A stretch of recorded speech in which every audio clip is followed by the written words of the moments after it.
నీ పరిస్థితి నాకు అర్థమైంది. దా ఆ చక్రంలో కూర్చో.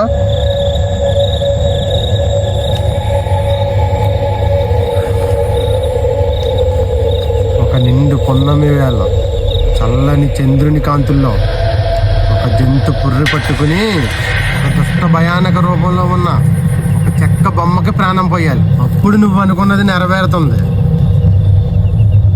ఈ మంత్రమును జాగ్రత్తగా పఠించు.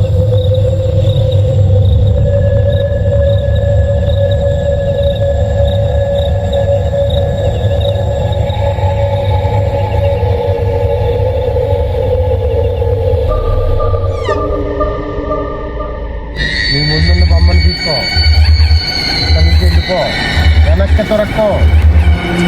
పరిస్థితుల్లో వెనక్కి మాత్రం జరగదు.